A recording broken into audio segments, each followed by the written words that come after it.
Alors, effectivement, la route à Est est occupée depuis 2012 par des troupes de terroristes, par des hordes sauvages de terroristes. Plusieurs d'ailleurs, plusieurs, il y a plus d'une quarantaine d'organisations qui relèvent chacune d'un pays, qui dépendent donc de l'Arabie Saoudite, du Qatar, etc., qui occupent donc la Ghouta, Harasta, Douma, Arbin et Al-Hajar al-Aswad, etc., et une partie du camp Yarmouk. Ces terroristes, donc à la suite effectivement du grand succès d'un côté de l'armée syrienne et de son avancée et la libération de 90 villages, comme on avait dit, villages, fermes et villes, dans les différents gouvernorats d'Idlib, Alep, Hama et Deir Zor.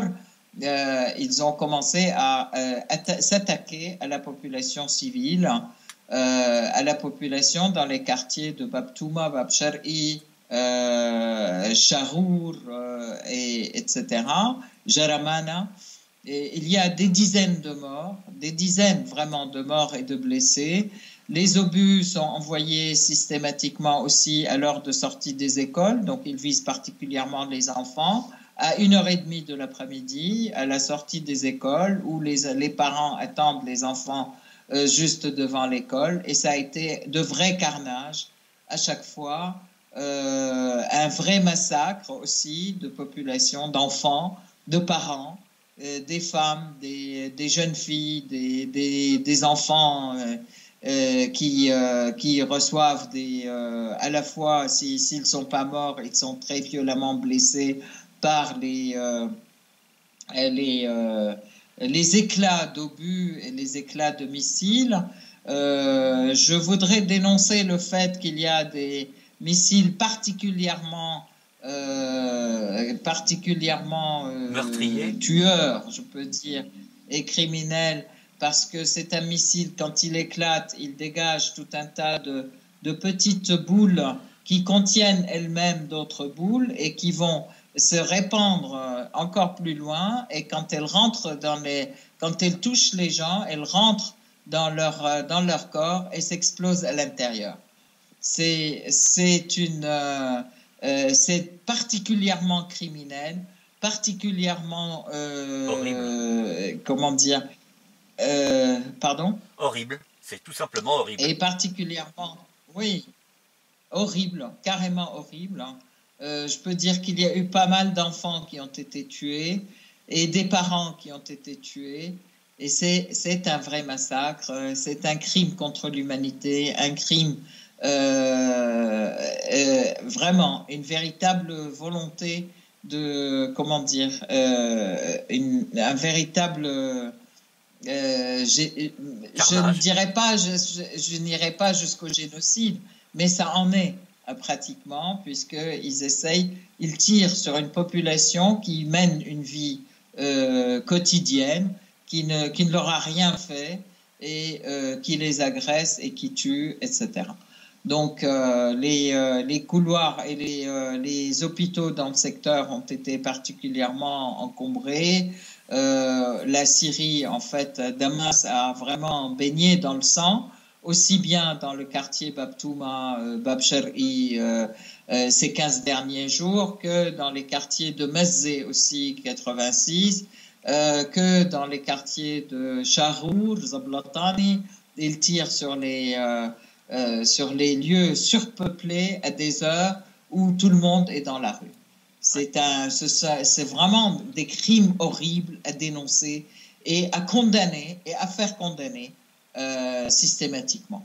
Alors, pendant ce temps, quand je vois qu'en France et dans les pays occidentaux, on reçoit ce qu'on appelle les casques blancs, on les reçoit à l'Assemblée nationale, aujourd'hui même, on les reçoit à l'Assemblée nationale, on leur donne la voix et on est en train de crier sur tous les toits que ce sont les pauvres de la Ghouta qui sont encerclés et qu'il faut leur envoyer des convois humanitaires, etc., alors qu'il n'y a pas un mot dans la presse médiatique, dans la presse française et européenne, il n'y a pas un mot sur toutes ces victimes civiles innocentes qui sont tuées, mais par contre, on déplore que les terroristes soient encerclés et on voudrait leur envoyer des aides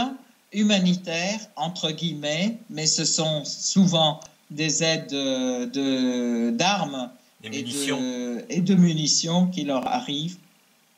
Et on fait toute une vaste campagne, aussi bien au Conseil de sécurité là-dessus, aussi bien à l'ONU, et on essaye les pays occidentaux essayent de faire en sorte qu'il y ait une décision contre l'État syrien et qui puisse porter atteinte à la souveraineté de la Syrie avec des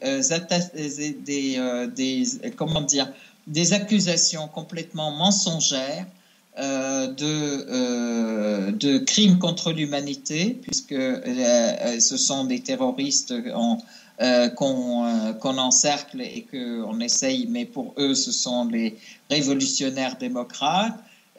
Pour aussi des attaques dites chimiques qu'ils sont en train de perpétrer, et les attaques chimiques qui ont été perpétrées par les terroristes sont portées aussi sur le dos de l'État syrien.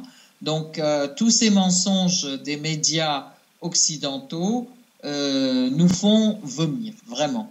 Je peux dire que c'est ignoble hein, que des États qui prétendent défendre les droits de l'homme puissent procéder de la sorte pour porter atteinte à la souveraineté d'un pays qui n'accepte pas les dictates, qui n'accepte pas leurs dictates et qui n'accepte pas qu'on puisse porter atteinte aussi à ses ressources et à sa population. L'État syrien défend son peuple, l'armée syrienne est très appréciée et aimée par la population. D'ailleurs, je voudrais citer, je reviens un peu à Afrin, où la population de Afrin appelle l'armée syrienne à la défendre face à l'agression turque et face à l'agression de Al-Nusra et Daesh, qui sont Al-Nusra qui est soutenu par les Turcs, donc à Afrin. Les habitants d'Afrin, ils n'arrêtent pas de dire nous sommes pour l'État syrien, nous sommes pour avoir une autonomie, mais sous le couvercle, avec la souveraineté de l'État syrien, au sein de l'État syrien, souverain et démocrate. Donc là aussi, je tiens à dire qu'il y a eu quand même une délégation des Kurdes qui a été à Sochi et qui a aussi voté cette décision principale qui est de respecter l'ensemble des points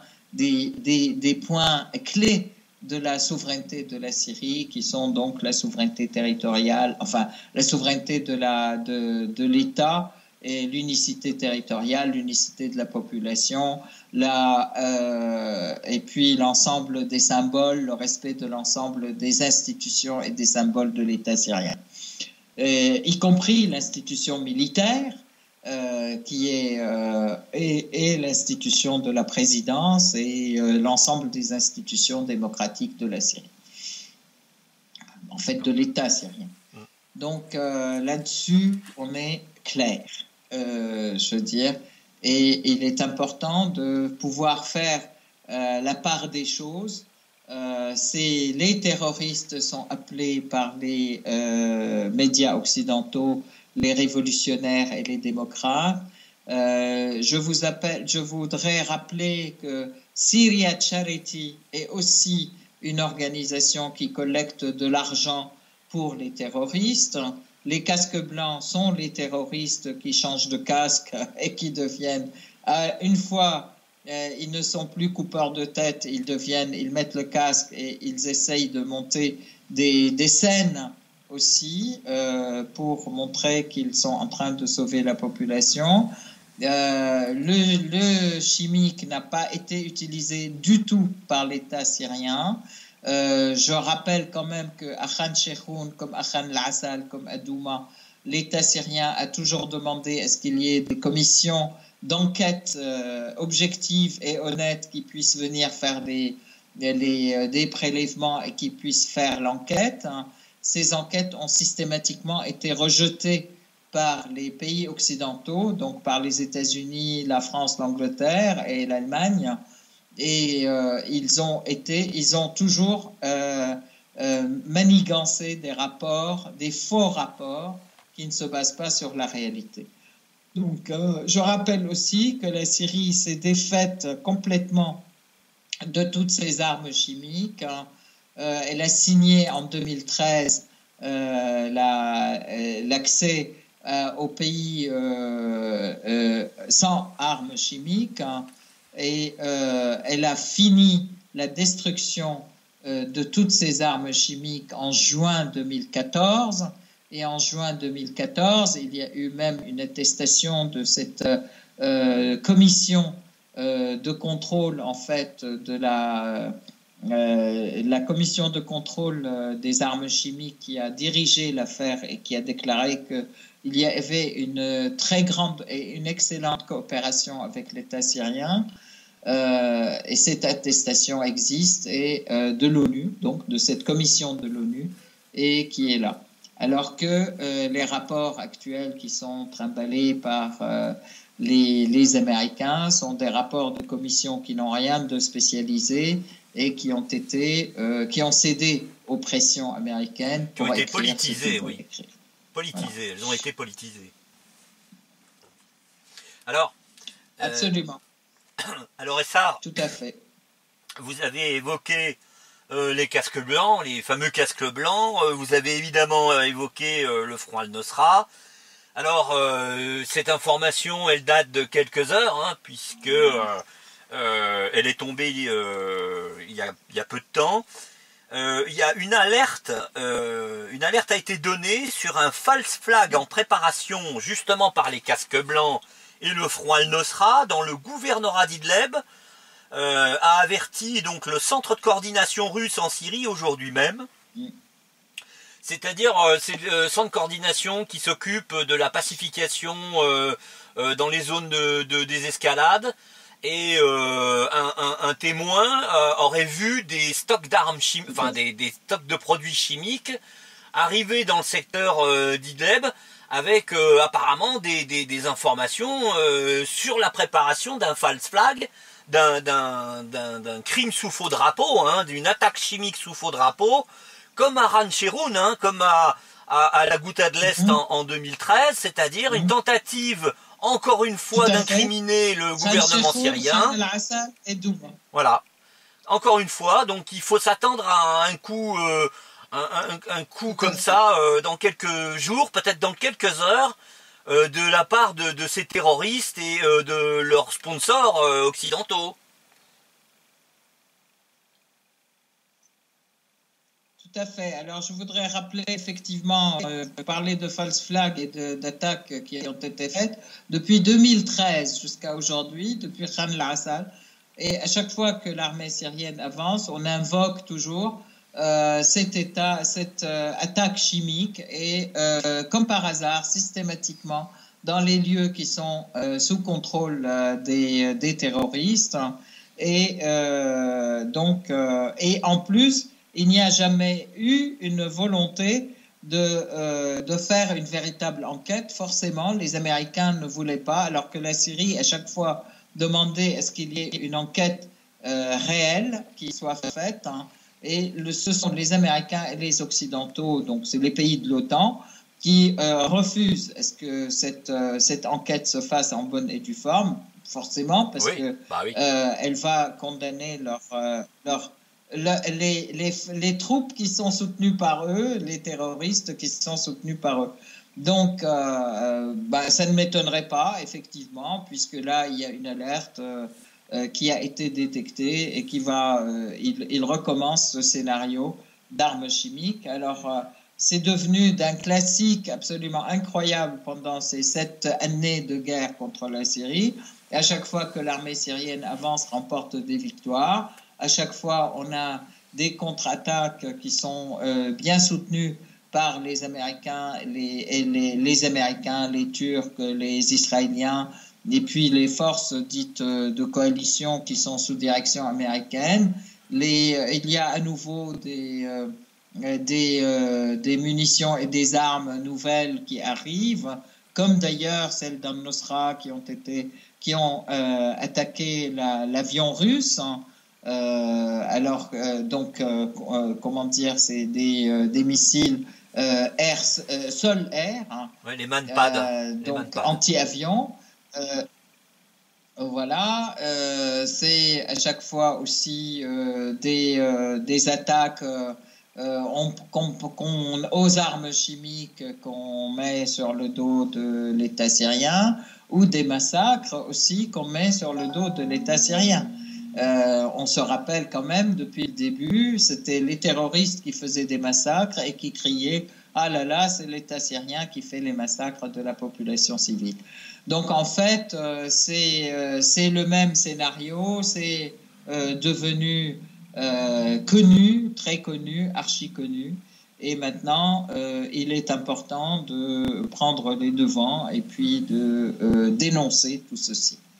Voilà. Mais la Syrie, de toute façon, triomphe. Et aujourd'hui, je peux dire 95% de la Syrie est libérée de Daesh, en fait. On espère bientôt de Al-Nusra aussi.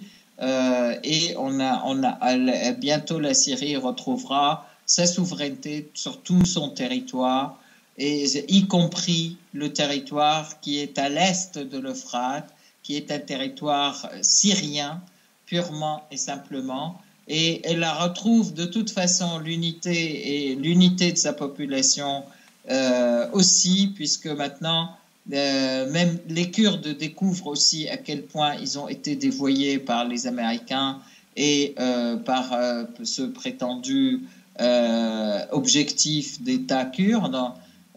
Ils demandent à l'armée syrienne de les défendre et d'intervenir à Afrin. Donc l'armée syrienne avance de manière très importante et très spectaculaire, je peux dire, dans le gouvernorat d'Idlib, puisque vous savez, l'aéroport d'Abu Dhur a été libéré, la ville d'Abu Dhur a été libérée, etc. Là, donc on avance de manière sûre et rapide dans la libération de ces territoires. Et puis dans la libération et la sécurisation des frontières entre la Syrie et l'Irak, aussi les Syriens et les Irakiens se donnent la main et avancent ensemble aussi contre le terrorisme, malgré les dits interdits américains. Alors ça, c'est aussi un point très important. Je voudrais juste évoquer un point, c'est que maintenant en Irak, alors que l'Irak a été libéré totalement du terrorisme de Daesh, il y a ce qu'on appelle, et après avoir demandé aux Américains de quitter, les Américains qui affirment qu'ils resteront jusqu'à je sais pas quoi, jusqu'à la fin des terroristes, et comme par hasard, il y a apparition de ce qu'on appelle les bannières blanches. Alors avant c'était les bannières noires de Daesh, et maintenant c'est des bannières blanches qui ne sont rien d'autre que les restes de Daesh qui sont à nouveau réalimentés, sous perfusion américaine. Absolument. C'est des terroristes qui sont recyclés, et ça dure depuis des années cette affaire-là. C'est-à-dire que ils changent de drapeau, ils changent de nom, mais c'est toujours les mêmes criminels, les mêmes terroristes. Hein. On se rappelle d'Al-Qaïda, le Front al-Nusra qui a changé de nom, etc. Enfin voilà quoi. Hein. Absolument. Donc c'est exactement la même chose. Et puis, alors que avant aussi, les Américains déclaraient que de toute façon, ils resteront en Syrie jusqu'à la défaite de Daesh. Maintenant que Daesh est défait complètement dans tous les territoires syriens et qu'ils n'ont plus de raison de rester, et puis que la Syrie leur demande de partir, ils prétendent vouloir rester jusqu'à ce qu'il y ait une solution politique ou un transfert du pouvoir qui soit opéré. Donc en fait, on voit bien que les Américains essayent de trouver cause après cause, en fait, ou des prétexte après prétexte pour rester sur place. Mais pardon, à partir du moment où on leur demande de partir, ils commencent à faire des massacres et des interventions militaires contre la population. Oui. Voilà. Et ils réalimentent le terrorisme. Il faut faire aussi une petite parenthèse. Donc, si vous malgré permettez. tout, la Syrie avance, le front de la résistance est plus fort. Je peux dire le front de la résistance est encore plus déterminé à lutter jusqu'à la libération totale de la Syrie, du Liban et de l'ensemble des pays de la région de tout terrorisme et tiennent tous à la souveraineté de chacun des pays et puis à l'indépendance. Oui. Et ils seront victorieux. Et ça, il faut quand même évoquer un point important, c'est que les pays occidentaux, ou en tout cas les pays qui sont un peu sous tutelle occidentale autour de la Syrie, essayent de retenir au maximum les réfugiés dans les camps, parce que ça participe à alimenter ou continuer d'alimenter le discours du boucher de Damas, les Syriens ne veulent pas revenir en Syrie à cause de Bachar al-Assad, alors qu'en fait ils sont tous très pressés de rentrer, mais tout est fait pour les empêcher de le faire, précisément à cause de ça. Tout à fait. Tout à fait. On leur interdit de revenir. Alors, depuis 2 ans, l'État syrien appelle tous les réfugiés à revenir en Syrie en leur disant de toute façon, vous ne serez respectés que dans votre pays, il faut revenir. Et puis, la Syrie, elle est pour tout le monde, elle n'est pas pour une partie des gens. Et il y a eu d'ailleurs énormément d'amnisties qui ont été faites. Les gens sont appelés à revenir. Alors qu'on leur interdit. On leur interdit dans les camps turcs et dans les camps jordaniens. Il est clair qu'on leur interdit puisqu'ils touchent de l'argent sur leur dos. Et il n'y a que les Talibanais jusqu'à maintenant. En fait, les Talibanais affirment qu'ils voudraient effectivement que les réfugiés retournent en Syrie dans de bonnes conditions, mais jusqu'à présent, en fait, Hariri refusait de parler avec la Syrie sur ce sujet. Mais je crois qu'après la crise actuelle, la dernière crise avec l'Arabie Saoudite, etc., et le fait que Hariri ait pris quand même des positions assez patriotiques et pour la défense aussi de la souveraineté libanaise. Bon, aujourd'hui, je pense qu'il est encore plus facile et plus possible de voir ensemble la question des réfugiés. Puisque le président Aoun voudrait bien l'évoquer et le président Aoun va dans le sens, effectivement, du retour des Syriens, mais en toute, dans le respect de leur volonté et dans le respect de leur personnalité, pour ceux qui veulent qu'ils puissent revenir en Syrie. Mais en fait, tout ça, c'est à voir dans le futur très proche, je dirais, à la libération de l'ensemble du territoire syrien. Là-dessus, je vais sur le fait qu'il y a énormément d'habitants de Deir ez-Zor qui commencent à rentrer chez eux aussi, de la même manière des villes El-Mayadine. À Deir ez-Zor, d'ailleurs, avec Le nettoyage, je pourrais dire que l'armée syrienne fait le nettoyage des quartiers qui ont été, le nettoyage, le déminage, je peux dire, des quartiers qui ont été libérés par des terroristes. On retrouve un peu partout des armes israéliennes, des armes américaines et des caches d'armes en fait que les terroristes avaient laissées. Alors, ce qui est encore une évidence éclair de leur connivence et de leur travail pour Israël. Donc, donc dans les quartiers qui ont fini d'être déminés, qui ont fini aussi d'être réhabilités, puisque donc avec en circuit d'eau, en circuit d'égout, en circuit d'électricité aussi, les gens retournent chez eux et ils sont très contents de pouvoir reconstruire et de revenir à leur maison, même s'ils sont en partie démolis. Oui. Donc ça se fait de manière très systématique.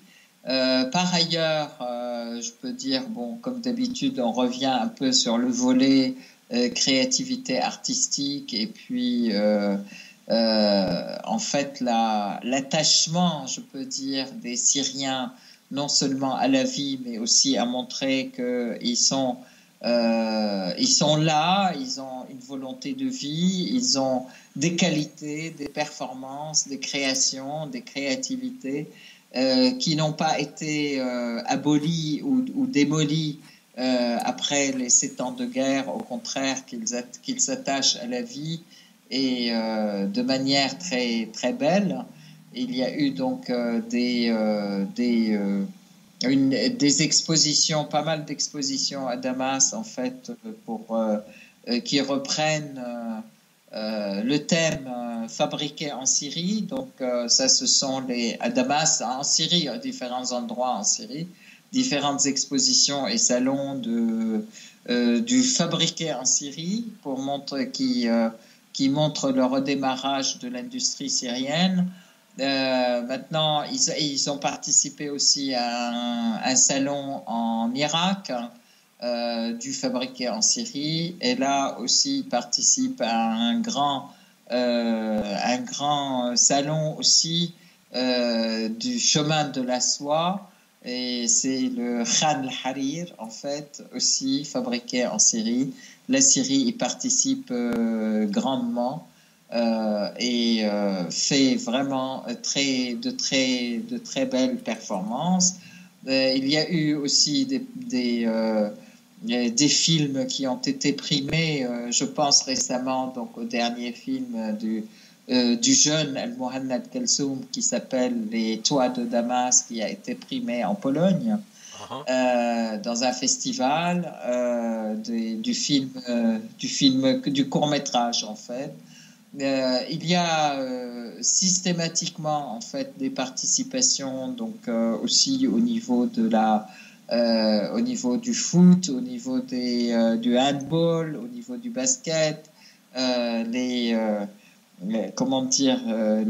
joueurs syriens sont plus motivés que jamais pour gagner et pour relever haut et fort le drapeau syrien dans tous les cours et dans tous les pays. Donc voilà, il y a une activité aussi, une activité artistique importante dans toutes les villes qui sont libérées. Et donc à la fois des représentations, des danses, des pièces de théâtre, etc. Tout ça redémarre avec de la musique, avec des créations musicales et artistiques. Donc tout ça reprend vie. Et la Syrie non seulement revit, mais elle redémarre plus fort qu'avant dans la vie et dans la création artistique et dans la reconstruction aussi. Voilà. Et sur ce, je peux vous saluer aussi, vous dire la prochaine fois, je crois qu'on fera plus une place peut-être un peu plus grande pour la culture et les créations. Oui, c'est vrai que ce site web est particulièrement chargé en événements, parce qu'effectivement, depuis un petit peu plus de 15 jours, il y a beaucoup d'événements difficiles, sanglants, guerriers, enfin agressifs de la part des pays occidentaux et leurs alliés qui se sont produits. Et donc on était obligé d'en parler, puisque c'est quand même l'actualité de la Syrie, malheureusement à son dépens, mais il fallait en parler. Et effectivement, il y a quand même ce côté culturel, ce côté reconstruction qui est très important, qui donne une idée de la volonté et de la motivation des Syriens à s'en sortir malgré tout, et tourner vers l'avenir, tourner vers le meilleur, malgré les horreurs qui sont commises partout dans le pays par les terroristes et leurs sponsors. Merci bien, Essar. Merci beaucoup de votre temps, de votre éclairage, et merci de nous donner ces informations qui sont fondamentales pour comprendre ce qui se passe vraiment en Syrie et pas se laisser endormir par une propagande qui a déjà fait beaucoup de dégâts à une époque. J'évoque en particulier l'affaire des armes de destruction massive de Saddam Hussein, qui avait justifié une agression elle aussi illégale, criminelle des États-Unis contre l'Irak en 2003. Qui d'ailleurs s'avère complètement mensongère jusqu'à présent, et qui fait que ce qui est malheureux, c'est que les peuples tombent, il y a des gens qui continuent à tomber dans le même panneau. Oui, tout à fait. Très bien, merci Essar. Bonne soirée, et puis le meilleur pour vous. Merci Tom. Et à dans 15 jours. Merci beaucoup, et à dans 15 jours. Merci à tous et très bonne soirée. À très bientôt dans 15 jours. Merci, au revoir.